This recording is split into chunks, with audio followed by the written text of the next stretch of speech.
Operation സിന്ദൂറിന്റെ പ്രവർത്തന നേട്ടങ്ങളെക്കുറിച്ച് ഓരോ പൌരനെയും അറിയിക്കുന്നതിനായി BJP രാജ്യമെമ്പാടും സംഘടിപ്പിക്കുന്ന തിരംഗയാത്രയ്ക്ക് തുടക്കം. ലഖ്നൌവിൽ മുഖ്യമന്ത്രി യോഗി ആദിത്യനാഥ് തിരംഗയാത്ര ഉദ്ഘാടനം ചെയ്തു. പാകിസ്ഥാന് ഇന്ത്യൻ സൈന്യം തക്ക മറുപടി നൽകിയതായും അദ്ദേഹം പറഞ്ഞു.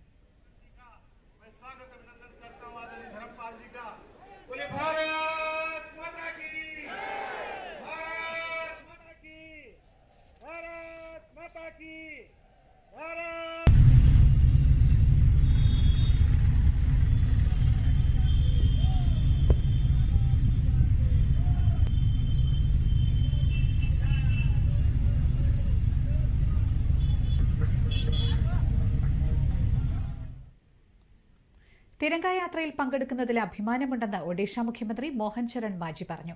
ദേശീയ പതാകയെ ബഹുമാനിക്കേണ്ടതിന്റെ പ്രാധാന്യവും അദ്ദേഹം വ്യക്തമാക്കി. ഇന്ത്യൻ സായുധസേനയെ ആദരിക്കുന്നതിനായി സംഘടിപ്പിച്ച ബൈക്ക് റാലിയും അദ്ദേഹം ഫ്ളാഗ് ഓഫ് ചെയ്തു. ഈ മാസം 23 വരെയാണ് തിരംഗയാത്ര ആസൂത്രണം ചെയ്തിട്ടുള്ളത്. ബിജെപിയുടെ മുതിർന്ന നേതാക്കൾ പ്രചാരണം ഏകോപിപ്പിക്കും. കേന്ദ്രമന്ത്രിമാർ, മുതിർന്ന പാർട്ടി നേതാക്കൾ എന്നിവരുടെ നേതൃത്വത്തിലാണ് റാലികൾ നടത്തുക.